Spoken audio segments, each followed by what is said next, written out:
ಇಲ್ಲಿ ಕಾಣಿಸ್ತಾವನಲ್ಲ ಈ ಬಡ್ಡಿ ಮಗ ಸುತ್ತಮುತ್ತಲವ್ರಿಗೆಲ್ಲ ಭಾರಿ ಫೇಮಸ್ ಇವನು ಭತ್ತ ಮಿಷಿನ್ ಕೊಡೋದ್ರಲ್ಲಿ. ಇವನು ಭತ್ತ ಮಿಷಿನ್ ಕೊಡೋಕೆ ಬರ್ತಾವನೆ ಅಂತಂದರೆ ಭತ್ತದ ಮಿಷಿನ್ ಓನರ್ಗಳು ಇವನು ಕಂಡ್ರೆ ನಡುಗ್ತಾರೆ. ಹಂಗೆ ಅಲ್ಲೋಯ್ತು ನೋಡಿ ರಮೇಶ ಅಂದ್ಬಿಟ್ಟು, ಅವನು ಹುಲ್ಲು ಎಳೆಯೋದ್ರಲ್ಲಿ ಫೇಮಸ್ಸು. ಇಲ್ಲಿ ಮಲ್ಲಿಕಾರ್ಜುನ ಅಂದ್ಬಿಟ್ಟು ನೋಡಿ, ಅವನು ಹುಲ್ಲು.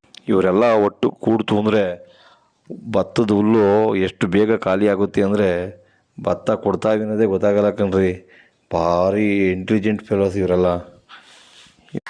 ಇವರೆಲ್ಲ ಕೆಲಸ ಅಂದರೆ ಸಾಕು, ತಾನು ಅಂತ ನಿಂತು ಕೆಲಸ ಮಾಡ್ತಾರೆ. ಭಾರಿ ಶ್ರಮಜೀವಿಗಳು. ಅದರಲ್ಲೂ ಈ ಅಪ್ಪಾಜಿನವ್ರು ಇದ್ದಾರಲ್ಲ, ಇವರು ಭಾರಿ ಕಲಾಕಾರ ಕಣ್ರಿ. ಇವರು ಕೆಲಸ ಮಾಡೋದ್ರಲ್ಲಿ ನೋಡಿ ಸ್ವಲ್ಪನೂ ರೆಸ್ಟ್. ಆದರೆ ಯಾರ ಮೇಲೂ ಕೋಪ ಮಾಡ್ಕೊಳ್ಳಲ್ಲ, ಬೇಜಾರು ಮಾಡ್ಕೊಳ್ಳಲ್ಲ, ನಗ್ನಗ್ತಾ ಕೆಲಸ ಮಾಡ್ತಾರೆ. ಕೊಟ್ಟು ಕೂಲಿ ಇಸ್ಕೊಂಡು ಮನೆಗೆ ಹೋಗ್ತಾರೆ ಪಾಪ. ಒಳ್ಳೆ ಜನ ಕಣ್ರಿ ಅಪ್ಪಾಜಿಯವರು. ನೋಡಿ ಭತ್ತ ಅವ್ರು ಕೊಡ್ತಾರೋ ಹುಲ್ಲು. ಇವರ ನಿಜವಾದ ಹೆಸರು ಅಪ್ಪಾಜಿ ಅಂತಲ್ಲ, ಚಂದ್ರ ಅಂತ. ಆದರೆ ಎಲ್ಲರೂ ಪ್ರೀತಿಯಿಂದ ಇವ್ರನ್ನ ಅಪ್ಪಾಜಿ ಅಪ್ಪಾಜಿ ಅಪ್ಪಾಜಿ ಅಂತಾರೆ.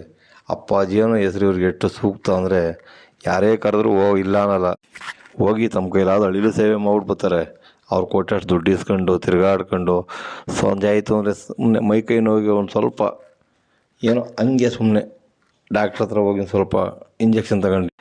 ಇವರು ರಮೇಶ್ ಅಂತ ಇವರು ಅವರಿಬ್ಬರು ಭಾರಿ ಕ್ಲೋಸ್ ಫ್ರೆಂಡ್. ಇವರು ದೋಸ್ತುಗಳು. ಇವರು